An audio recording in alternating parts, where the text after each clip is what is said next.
이제 말씀의 은혜를 나누도록 하겠습니다. 지난주에 우리가 배웠던 인사를 한번 해볼까요? 여러분 기억하실지 모르겠어요. 제가 이렇게 인사하면 이렇게 대답한다고 히브리인들의 격식 있는 인사에 대해서 알려드렸는데 한번 해볼게요. 알레헴 샬롬.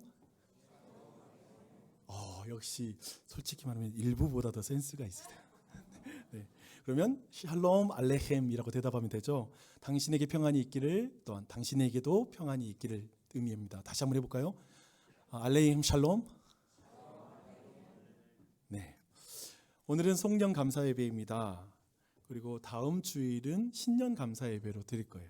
그리고 그 사이 돌아오는 화요일부터 금요일까지 우리는 보냄과 맞음이라는 이런 주제로 특별한 아침 기도회를 가지려고 합니다. 그리고 새해 첫날 아침 있잖아요. 1월 1일 아침 7시에 이 자리에서 온 세대 전교인들의 새해 첫날의 예배를 함께 드리고 싶습니다. 또 남았어요. 1월 3일 금요일에는 첫 금요 복음 집회까지 있습니다. 듣기만 해도 아찔합니다.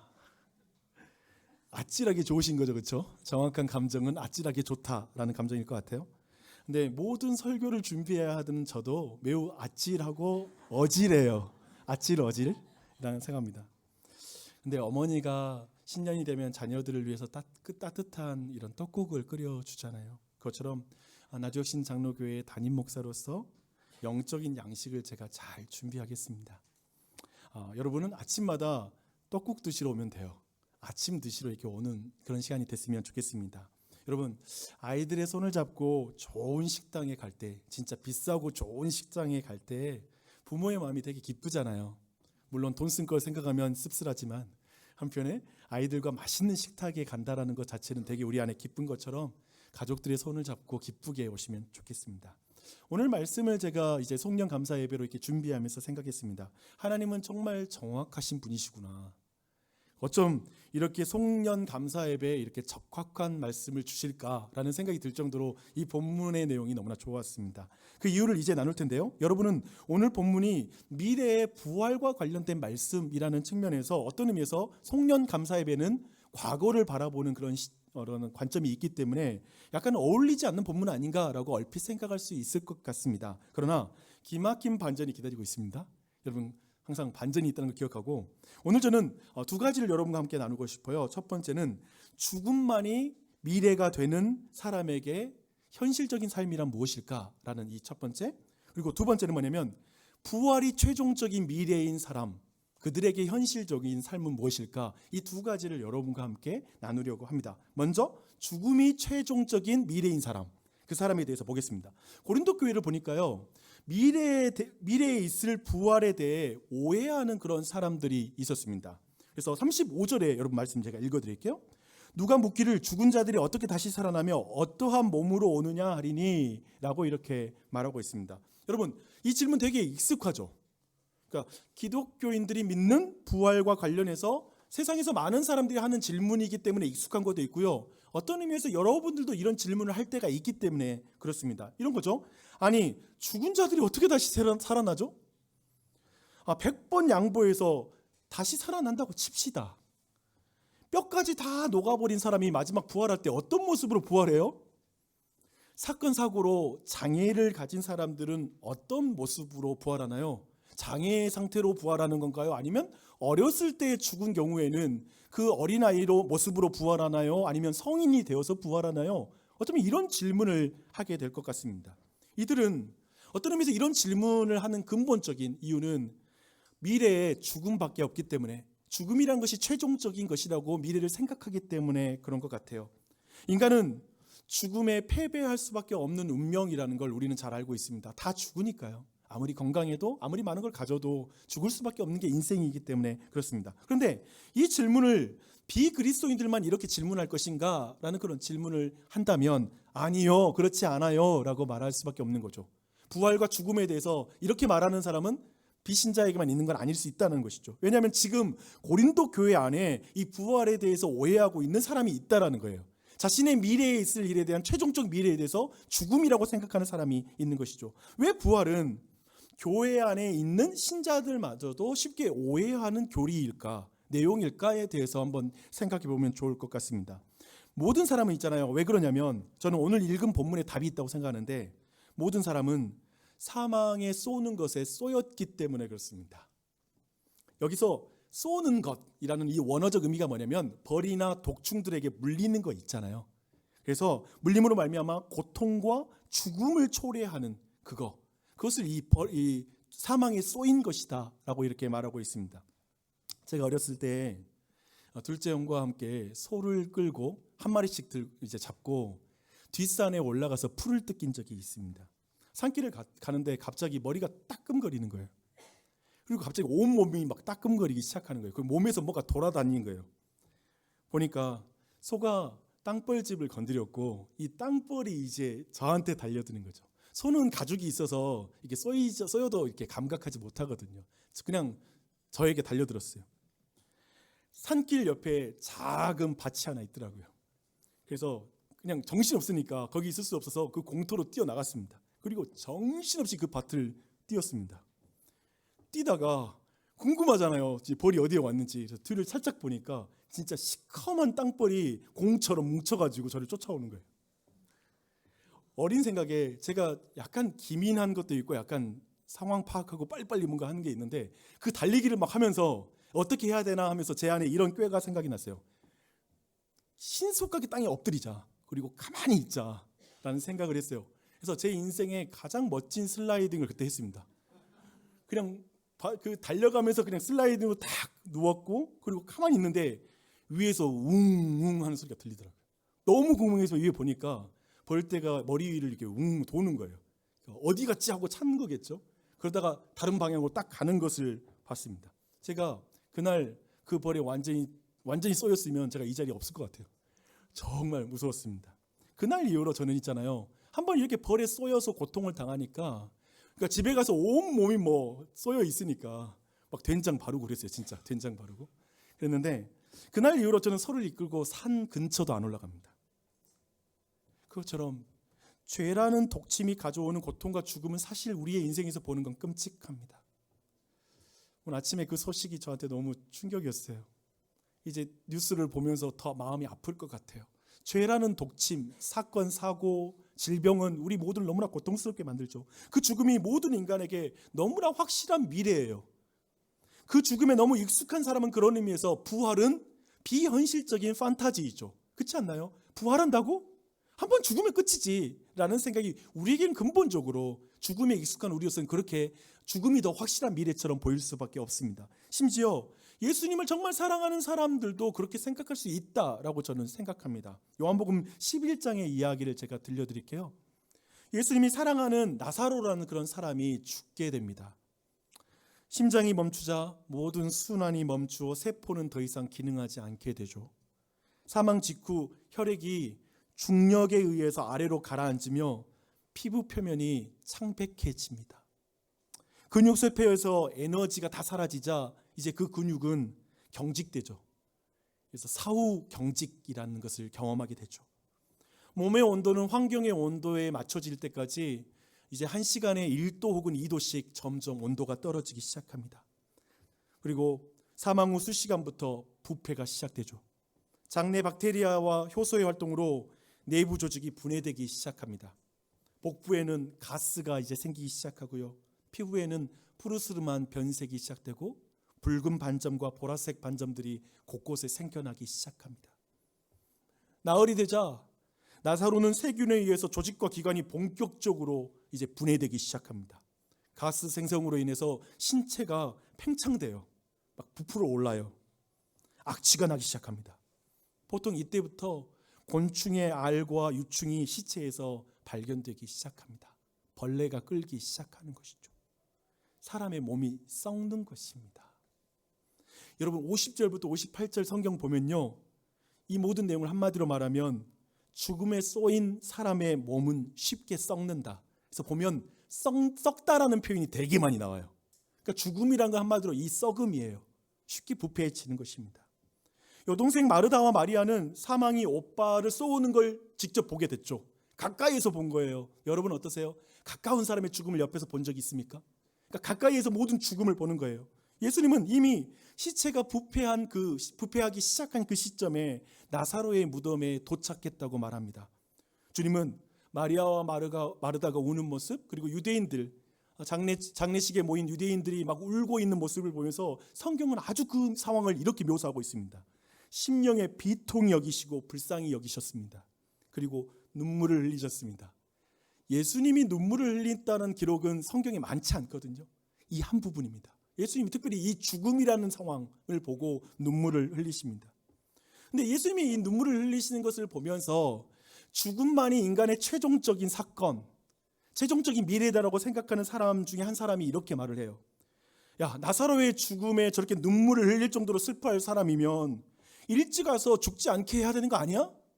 라고 말하는 거예요. 그렇잖아요. 죽음에 쏘이면 모든 사람이 끝인 거잖아요. 그 끝인 사람이잖아요. 죽음이 최종적인 미래인 사람의 푸념은 오늘 우리가 보았던 고린도 교회 사람들의 푸념과 되게 닮아 있죠. 뭐예요? 아니, 어떻게 사람이 살아나? 라는 그 말과 닮아 있습니다. 그들의 눈앞에 있는 분이 지금 부활이요 생명이신 분이시잖아요. 부활이요 생명이신 그 예수 그리스도인데 그분을 전혀 믿지 못하기 때문에 자신들은 이제까지 봐왔던 죽음에 쏘였을 때 그 결과가 모든 미래라고 생각하면서 닫힌 사고방식 속에서 이 모든 문제를 보고 있는 것이죠. 예수님은 근데 갑자기 무덤에서 무덤에서 돌을 굴리라고 명령하세요. 그러자 이번에는 예수님을 너무나 사랑하는 마르다. 아니, 유대인들은 좀 예수님에게 약간 시니컬할 수 있잖아요. 그래서 그런 질문을 할 수 있다고 치자고요. 근데 이 마르다는 예수님을 너무나 사랑해요. 그리고 예수님 믿는 사람인데 그가 이렇게 말해요. 주여, 주님의 마음을 알겠어요. 정 그러셨다면 일찍 오셨어야죠. 이 말을 사실은 계속 마르다와 마리아가 했던 말이에요. 일찍 오셨어야죠. 죽은 지가 나흘이 되었음에 벌써 냄새가 나나이다. 어떻게 다시 살아난단 말입니까? 이 썩은 사람이. 라고 이렇게 말을 합니다. 아까 말한 것처럼 마르다는 예수님 정말 사랑하죠. 여러분처럼 예수님을 믿는 사람이죠. 하지만 죽음이 오빠를 곁에서 쏘는 걸 본 사람, 지금 죽음이 그 사람을 써서 몸이 부패해서 썩어서 냄새 나는 그 죽음까지 본 사람에게는 사실상 부활은 비현실적이죠. 여전히 우리 안에, 예를 들면 우리도 그럴 수 있는데 단지 믿음이 없다라고 말하기는 어려운 주제인 것 같아요. 도저히 부활은 믿기 어려운 주제입니다. 여러분은 어떤가요? 죽음이 현실적이고 부활이 비현실적으로 느껴지는 삶을 살고 있지 않으십니까? 솔직히 이렇게 말해도 될 것 같아요. 지금 여러분이 죽을 것 같은 상황, 경제적 문제, 죽을 것 같은 관계의 문제에서 고통을 받는다라면 부활은 그렇게까지 위로가 안 될 수 있어요. 그냥 죽을 것 같은 거예요. 죽음이 가장 가까이 있는 현실일 수 있어요. 저희 어머니는 목회자의 길을 가는 저를 위해서 교회를 다니기 시작하셨거든요. 근데 그분이 요즘은 안 그러시는데 아주 최근 아니에요. 몇 년 전까지 종종 내 마음을 뒤집는 말씀을 하세요. 그 말씀이 이거예요. 죽어봐야 알지. 죽어봐야 알지라는 말을 해요. 여러분 어떠세요? 여러분 지금 이 순간 여러분도 죽음과 부활에 대한 여러분이 어떤 태도를 가지고 있게 된대요. 입장을 가지고 있어요. 죽어봐야 알지. 이곳에는 보이는 것만 존재하지 않을까, 과연 영혼이 있을까라고 생각하는 분도 계실 것입니다. 또 죽어봐야 알지라고 이렇게 말하지만 보험을 들자라는 심정으로 혹시 모르니까 진짜 있으면 그때 가서 낭패니까 그래도 교회 다니는 게 안전할 것 같아 라는 생각으로 이 교회를 오갈 수도 있을 것 같아요. 또 한편에 최근에 사랑하는 사람의 죽음을 경험하면서 부활이 없다면 정말 그것이 얼마나 더 큰 슬픔인지를 이해하며 부활은 있어야 돼 라고 도리어 내 마음에 심정적으로 부활을 지지하는 사람이 이 자리에 있을 수도 있을 것 같습니다. 또한 부활에 대한 소망을 진짜 가지고 있는 사람도 이 자리에 있을 거예요. 우리 모두 죽음과 부활에 대한 우리 모두가 어떤 입장을 가지고 있고요. 그리고 그 입장은 우리의 삶에까지도 영향을 주고 있다는 걸 여러분 잊어서는 안 됩니다. 죽음에 대한 입장이 내 삶에 대한 입장입니다. 그것을 우리는 알 수가 있죠. 그래서 이런 부분에 대해서 볼 텐데 2024년 동안 한 해 동안 한번 생각해 봐요. 사랑하는 가족과 지인의 질병과 죽음을 경험한 이들도 교회 안에 있을 거예요. 그런 모든 경험은 사망에 쏘는 것, 죽음이라는 확실한 미래 앞에서 우리가 얼마나 무력한지, 참 인간이 무력하다라는 것을 느끼는 그런 사람이 이 자리에 있을 수 있습니다. 그런데 사망에 쏘는 것은, 제가 볼 때 사망에 쏘는 것은 단지 죽음만이 아니에요. 사망의 독침, 죄의 독침으로 이 세상은 깨어졌고 왜곡되고 아픈 사람들이 넘쳐나는 것 같아요. 이 세상이 저는 이렇게 표현해 봤거든요. 죄의 그림자가 쏘는 독침에 맞아서 사는 세상이죠. 우리 모두에게 죽음이 직접 닥치지 않았지만 그 그림자가 우리에게 드리워져 있잖아요. 그것으로 인해서 고통받는 세상인 것 같아요. 지난주에 본 것처럼 관계의 깨어짐 속에서 불안 가운데 약을 먹는 사람들도 있을 수 있습니다. 이 세상은 죽음의 그림자 속에 있는 것이죠. 그곳에서 죽음만이 확실한 미래가 될 때, 때로는 신자들이더라도 그냥 모르겠고, 그냥 부활 같은 것도 모르겠고, 그냥 나는 이것이 그냥 죽은 것처럼 힘들 뿐이야 라고 말할 때가 있는 것 같습니다. 그렇다면 신자들에게 죽음이 나에게 다가오는 미래라고 생각된다라면 어떤 일이 벌어질까요? 그리고 그런 교회에 어떤 일이 벌어질까 한번 생각해 본다면, 저는 58절의 내용의 반대의 상황이 우리의 삶에 벌어지게 될 것 같아요. 특별히 그리스도인들에게도 그 반대 상황이 벌어질 것 같습니다. 그냥 세상 속에서 갈대처럼 마음이 흔들리는 거예요.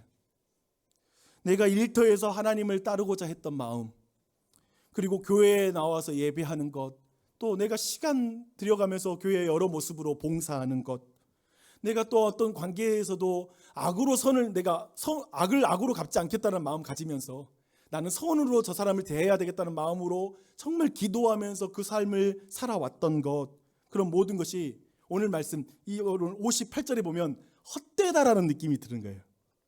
그러니까 부활이 없다면, 그리고 마지막 최종적으로 어떤 보상과 하나님을 만나는 그것이 없다면 그냥 이 땅에서 내 삶이, 신자의 삶도 헛되다. 왜? 죽음으로 다 끝나니까. 그런 헛된 느낌이 드는 것입니다. 그래서 더 이상 하나님을 찾는 마음도 없어지는 것, 그런 상태에 들어갈 수 있겠죠.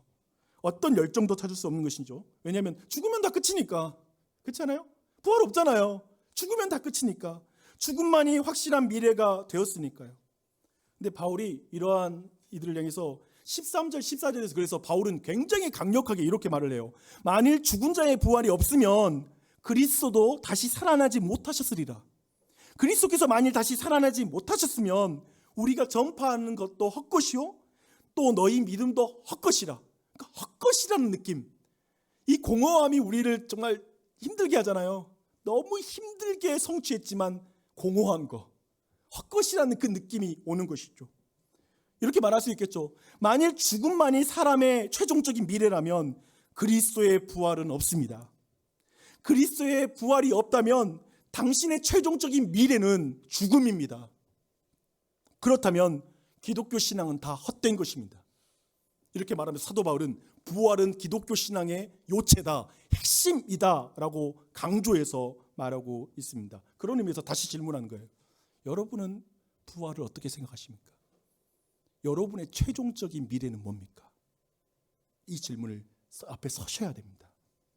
50절을 보니까요, 이제 한번 부활인 사람과, 그러니까 최종적인 미래가 부활인 사람과 그들의 삶을 이제 두 번째 단락으로 넘어가서 한번 살펴보도록 하겠습니다. 50절을 보니까요, 사도는 현재의 썩을 육체로는 하나님의 영원한 나라에는 들어갈 수 없다라고 이렇게 분명하게 밝히고 있습니다. 이 말이 무슨 의미인지 한번 설명해 드릴게요.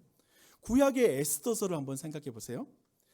페르시아 제국이 그 당시에 고대 근동의 최대의 제국이었어요.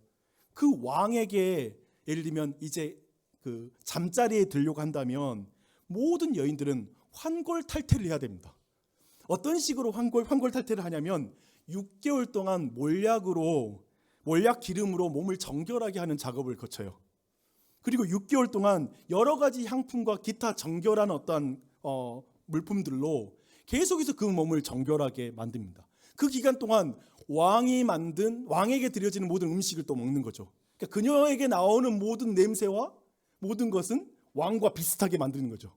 그 전에 양치기를 했던, 밖에서 무슨 일을 했건 밖에서의 냄새는 나지 않는 거죠. 이제 그 왕궁 안에 진짜 최고급 냄새만 나게 만드는 존재로 만든 것이죠. 또 한편에 그 기간 동안에 모든 격식과 어떤 태도들, 말하는 것들, 모든 것을 다 배우는 기간을 갖게 됩니다. 하물며 영원한 하나님 나라에 들어가는데 썩을 육체를 가지고는 들어갈 수 없다는 거예요. 즉 썩을다라는 건 뭐냐면 죄로 영향받은 상태로 하나님과 분리된 육체로 썩은 육체를 가지고는 하나님 나라에 들어갈 수 없다라는 것이죠. 조금 이해되죠. 그 진정한 왕이 있는 곳에 갈 때에도 이 썩을 육체를 가지고는 들어갈 수가 없습니다. 반드시 이 썩을 육체가 썩지 않는 새로운 몸으로 변화돼야지 하나님 나라에 들어갈 수 있다는 게 성경의 가르침입니다. 바울은 51절부터 이제 그래서 썩을 몸이 썩지 않는 새로운 몸으로 어떻게 변화될 것인가에 대한 내용을 이제 다루기 시작해요. 이제 여러분 마지막 나팔이 불 때가 있어요. 그때가 올 거예요.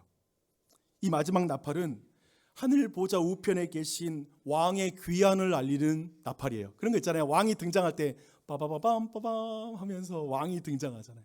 그러니까 그 왕의 귀환을 알리는 그런 나팔 소리입니다. 또 한편에 그 왕이 올 때는 승리의 왕으로 오시거든요. 승전을 알리는 나팔 소리라고 보시면 돼요. 그 나팔 소리를 듣고 오시게 돼요. 근데 그 나팔 소리에 어떤 변화, 한 가지 중요한 변화가 일어나는데 죽은 자들과 그 당시에 죽지 않은 모든 사람들의 몸이 급변하는 일이 벌어질 거라고 말해요. 썩을 육체에서 썩지 않는 육체로 변화되는 사건이 그때 일어나는 것입니다.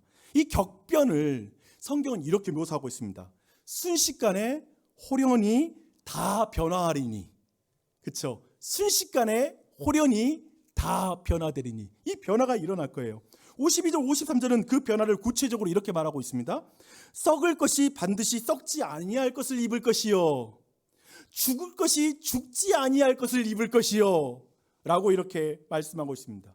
이것을 54절에서는 이렇게 또 다르게 번역해요. 사망을 삼키고 이기리라. 사실 이 세상이라는 게 사망이 다 삼키고 이기는 세상이잖아요. 근데 이제 하나님 나라에서 완전히 이 사망이 삼켜지는 그런 세상이 될 것이다. 새하늘과 새 땅이 될 것이라고 말씀하고 있습니다. 근데 이 변화가 진짜 어떻게 일어날 것인가 한번 생각해 봤으면 좋겠어요. 코리템 붐이라는 네덜란드의 아주 유명한 기독교인이 있습니다. 저는 예수님 믿고 성장할 때 이 코리템 붐 여사의 책과 그리고 그 이야기를 참 많이 듣고 저는 교회에서 그런 간증을 많이 들었던 것 같아요. 그녀는 세계 제2차 대전 때에 이 네덜란드 사람인데 자기 집에 유태인들을 숨겨줬던 거예요. 그러다가 발각이 돼서 그 자신 가족까지 다 수용소에 이제 갇히게 됩니다. 전후에 그녀는 이 수용소의 경험과 하나님의 섭리를 책으로 써서 하나님의 사랑과 용서에 대한 메시지를 가지고 전 세계적으로 큰 영향을 준 그러한 사람이 돼요. 근데 누구보다도 생각해보면 그 수용소에서 죽음을 깊이 묵상한 사람인 거잖아요. 죽음을 묵상한 사람. 근데 그가 이렇게 말해요. 죽음은 숫자 0과 같습니다 라고 말합니다. 우리의 인생 한번 생각해 보세요. 어쩌면 의미에서 저는 우리의 인생이란 게 통장의 숫자를 늘리는 삶인 것 같아요. 또 한편에 내 이력서의 숫자를 늘리는 삶, 그리고 성취의 숫자를 늘리는 삶, 그게 인생이 아닌가라는 생각을 해봅니다.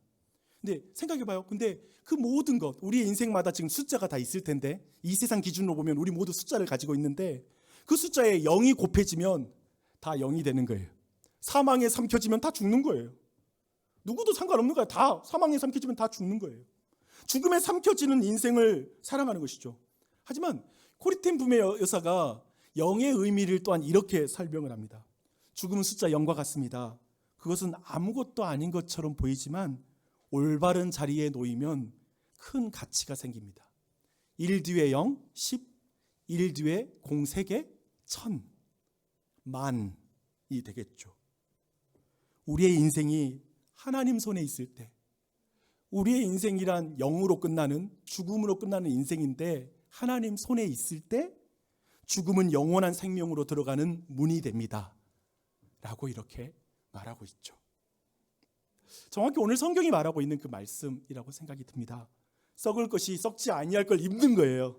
먹히는 거예요. 썩을 육체를 가진 여러분이 영이죠. 그런데 여러분이 무한대이신 예수님과 연결됨으로 영생을 얻는 거예요. 할렐루야. 이 부분이죠. 도대체 생각해보면 그러면 우리는 어떻게 이 무한대와 연결될 수 있을까라는 질문을 하고 싶어요. 어떻게 하면 우리는 이 무한대와 연결되는가? 이 셈법이 어떻게 가능한지에 대해서 한번 더 생각해 보게요. 55절 보십시오. 사망아 너의 승리가 어디 있으며 사망아 네가 쏘는 것이 어디 있느냐라고 굉장히 강하게 외쳐요. 굉장히 강하게 외쳐요. 야, 어떤 철학자가 어떤 용기는 진시 황제가 이렇게 외쳤을까요? 벌벌 떨었죠. 영생을 향해서 갈망하면서 여기저기 쫓아다녔지 사망아 네가 쏘는 게 어딨어? 라고 말하지는 못했을 거예요. 근데 저에게 이 말은 이렇게 들려요. 사망아, 야 나랑 계산 좀 해보자. 사망, 너의 힘은 죄에 있지. 그리고 죄는 하나님의 율법을 지키지 못한 것이지.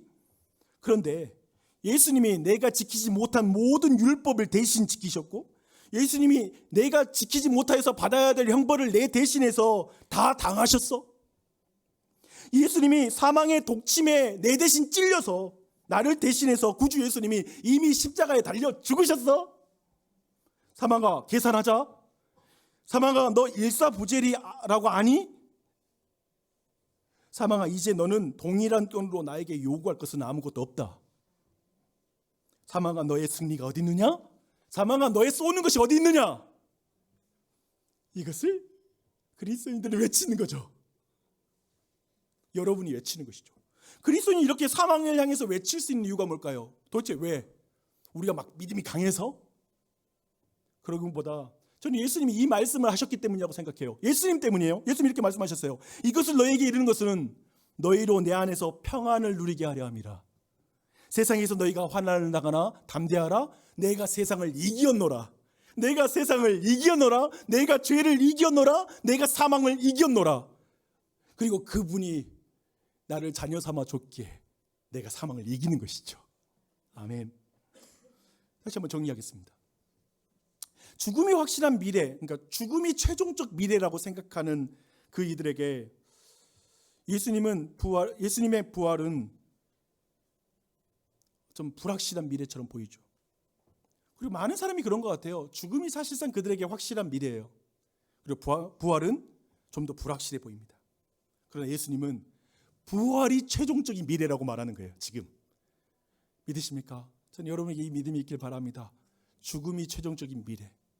저는 솔직히 말하면 죽음은 굉장히 가시적이면서 실질적이에요.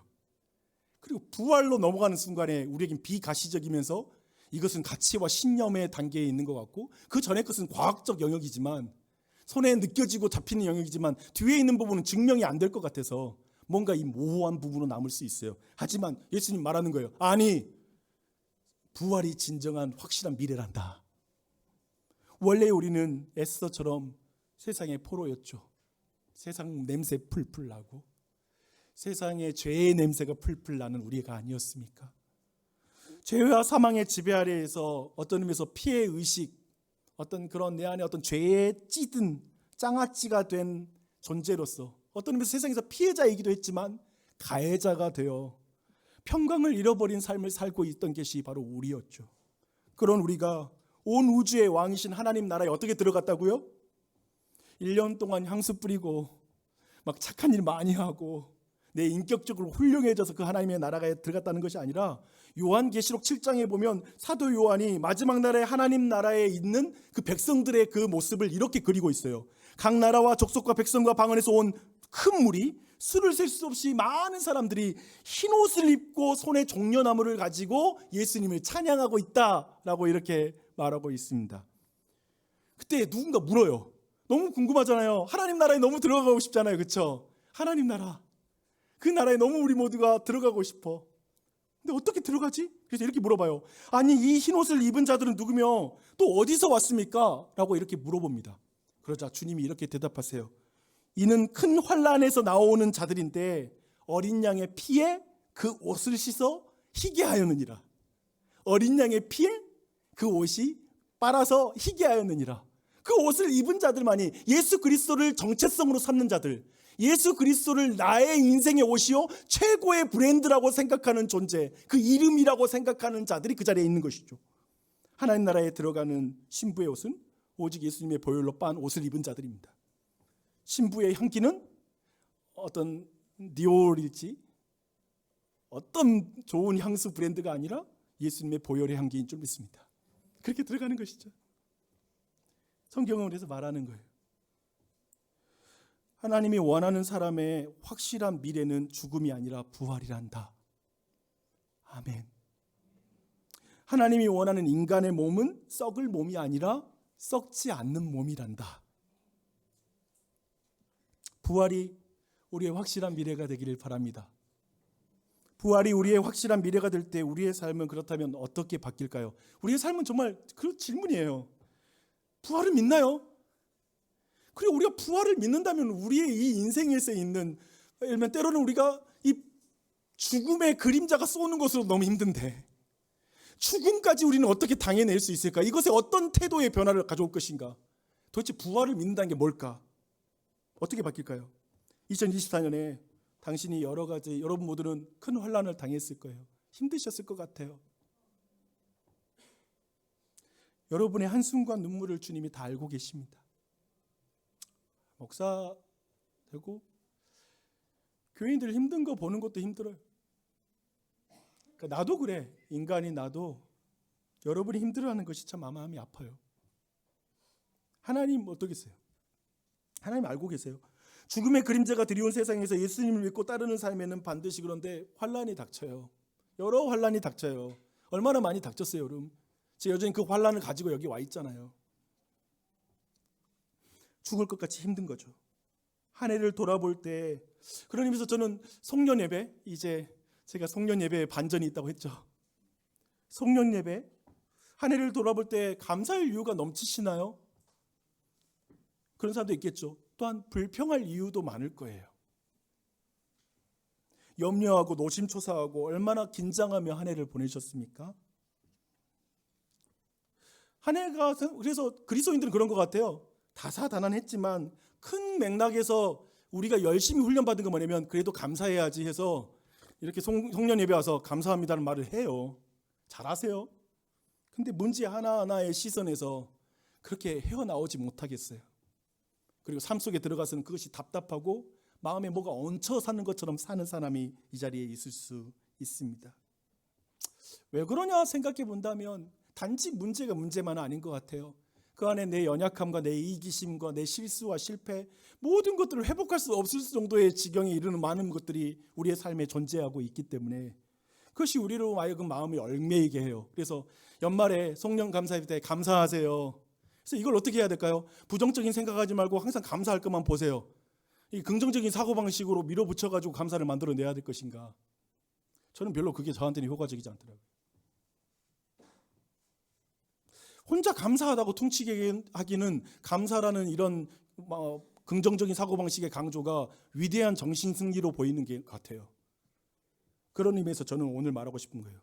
이 모든 것, 지난 한 해를 새롭게 볼 수 있는 그 시선은 어떻게 가질 수 있을까? 어떻게 이 모든 걸 불완전하고 문제투성이고 여전히 문제가 계속되고 있는 이 상황을 감사할 수 있을까라고 생각했을 때 저에게는 오늘 말씀이었어요. 너무나 확실한 미래, 이 연약함 투성이 내가 온전해질 그날이 올 거야. 내 곁에 있는 저 사람도 온전해질 그날이 오고 있어. 우리 교회도 너무나 완전하게 하나님 앞에 회복될 그날이 오고 있어. 그날이 오고 있어. 그 위치에 그러니까 과거에 대한 감사는 미래를 통해서 볼 때 가능하다는 거죠. 재밌죠? 재밌는 우리가 가지고 있는 건 뭐냐면 과거에 대한 자산으로 현재 내가 어떻게 하느냐에 따라서 미래가 달라진다고 말하거든요. 그러니까 미래가 달라지는 것을 위해서 과거와 현재가 존재한다는 시간관념을 가지고 있어요. 근데 성경은 다르게 말하는 거예요.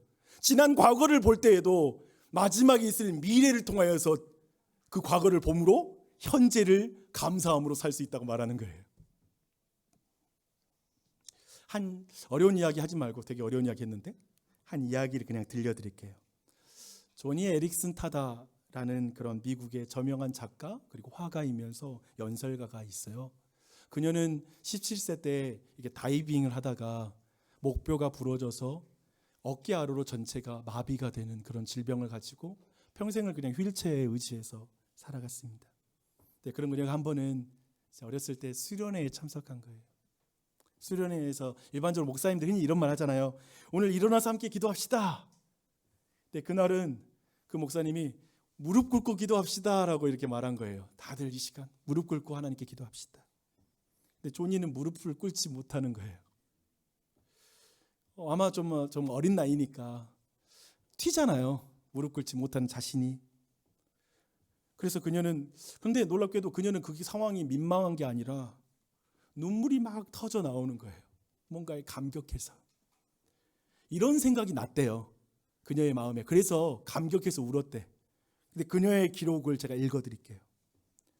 거기 앉아 있는데 천국에서 내가 자유롭게 뛰고 춤추고 발을 차고 에어로빅을 하게 되리라는 사실이 기억났다. 어린 양의 혼인잔치에 초대받기 전에 내 부활한 다리로 가장 먼저 감사의 무릎을 꿇을 생각이다. 생각만 해도 영광스럽다. 예수님의 발치에 조용히 무릎을 꿇으리라.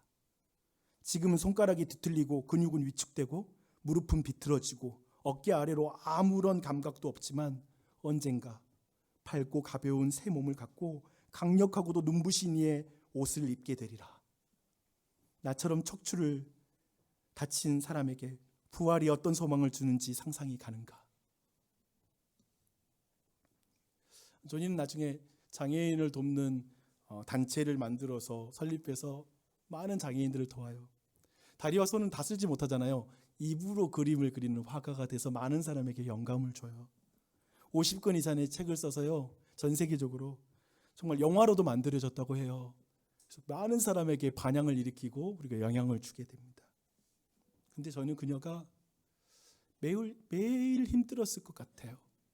그런 명예가 그 여인의, 그 사람의 불편함을 없애주지 않았을 것 같아요. 하루도 쉽지 않았을 것 같아요. 하루도 그가 살아가는 현재에 대해서 감사할 이유는 없었을 것 같아요. 그런데 자신의 그 길을 어떻게 갈 수 있었을까라고 했을 때 그녀는 확고한 미래, 궁극적인 미래를 통해서 내 과거와 현재를 볼 수 있는 시야가 있는 것이죠. 성경은 그렇게 말하고 있는 거죠. 생각해 보세요. 흙수저로 태어날 수 있고 모든 걸 우리가 결정한 게 아니었어요. 그냥 그런 가정에서 태어나서 이런 사람 만나고, 물론 배우자 만나는 거에 내 선택이라고 할 수 있겠지만 뭐 이럴 줄은 몰랐어. 그러면서 그냥 왔어. 지금의 이 모든 현실에서 난 너무 고통스러운 거예요. 다 내 탓 같고, 솔직히 양심 있는 사람은 신앙생활하면서 내 탓 같아서 자폭하고 싶은 세상을 살고 있고, 자꾸 밖으로 원망을 찾는 사람은 저 사람만 없으면, 사람만 바뀌면 좋을 것 같아, 이런 말하고 사는 것 같고, 다 인생 그런 것 같아요. 근데 그렇게 풀어가는 게 아니라 저 사람도 나도 나중에 부활할 때 새로운 몸을 입게 될 거야 라는 그 믿음 속에서 지금의 현재를 보는 눈이 있는 것이죠. 그것이 하나님의 방식입니다. 우리가 이 조니에게서 배울 수 있는 것은 부활이 확고한 미래일 때에 더욱 현실에 충실할 수 있다는 거예요. 저는 이 대목이 너무나 와닿았어요. 그러니까 현실에 충실한 삶. 근데 생각해 보세요. 우리가 과거에 다미선교회라는 이런 선교회, 마지막 재림과 관련된 이단들이 나와서 모든 걸 망가뜨린 건 뭐냐면, 재림, 부활 이런 것을 말하는 그리스도인들은 자신의 삶에 불성실하고 그리고 매우 비현실적으로 삶을 살아간다. 이 세상을 내팽개치고 살아간다. 부활을 믿는다는 거, 그리고 그 내세를 생각한다는 건 매우 현실을 충실하게 살지 못하는 교리야 라고 생각하는 이미지를 모두에게 줬죠. 그러나 조니가 자신의 현실을 아주 비현실적으로 살아가고 있는 것처럼 보입니까? 그게 아니라는 거죠. 그리고 이 대목이 저는 주목하고 싶어요. C.S. 루이스가 이 부활이라는 확고한 미래를 본 사람들이 어떻게 현실을 살았는지 역사를 더듬으면서 이런 말을 했습니다. 로마가 기독교 국가로 전환하는데 토대를 놓은 사도들이나 중세를 확립한 위대한 인물들, 노예 제도를 폐지시킨 영국의 복음주의자들이 지구상에 이 모든 흔적을 남길 수 있었던 것은 그들의 마음이 천국에 사로잡혀 있었기 때문입니다. 그러나 대부분의 그리스도인들이 다음 세상에 대해 더 이상 생각하지 않게 되면서 기독교는 세상에서 그 힘을 잃고 말았습니다. 천국을 지향하면 세상을 덤으로 얻을 것입니다.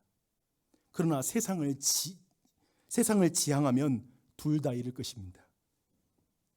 우리에게 이 세상의 복이 실제고 천국이 덤인 신앙생활, 이 땅에서 잘 먹고 잘 살고 천국까지도 얻을 수 있으니까 그 마음으로 우리가 신앙생활? 아니요, 다 잃게 될 거예요. 그래서 이 성령 감사 예배 때 여러분에게 도전합니다. 세상을 묵상하기보다 하나님 나라를 더 묵상하기를. 지난 1년 돌아보는 거 감사해요. 돌아보세요. 반성할 거 반성하세요. 하지만 과거만 묵상하지 말고 여러분에게 완성될 확고한 미래를 묵상하기를. 천국은 비현실적인 것이 아니라 도리어 천국이 없다고 생각하고 이 세상에만 매여 사는 것, 죽음을 간과하고 살아가는 게 더 비현실적이며 중독적인 삶이라는 것. 도리어 그 완성을 바라볼 때 우리는 이 땅의 삶을 더 아름답고 멋지게 살 수 있다라는 것. 이것을 조금씩 배워가기를. 그렇게 한 해를 보내고 맞는 좋은 위치에 서서 2024년을 보내기를, 그리고 2025년을 맞아들이기를 예수님의 이름으로 축원합니다. 아멘. 기도하겠습니다. 하나님 아버지, 너무 감사합니다. 오늘도 이렇게 주일 허락하여 주셔서 나주혁신 장로교회 2024년 이렇게 여기까지 오게 해주셔서 너무 감사합니다. 하나님 찬양합니다. 주님 멋지십니다. 좋으십니다. 여전히 문제투성이고 여러 가지 풀어야 될 것들 잔뜩 있는 것 같은 이 시간이지만, 하나님 이런 모든 연약함을 다 벗어버리고 생명에 삼켜질 그날이 올 것이고, 온전함에 삼켜질 그날, 썩지 않을 것으로 이 모든 썩어질 것들이 덮어지는 그날이 올 줄 믿습니다. 그 사실을 믿고 이 한 해를 볼 수 있게 하여 주시옵소서. 그런 믿음 주시옵소서. 감사하며 예수님의 이름으로 기도드립니다.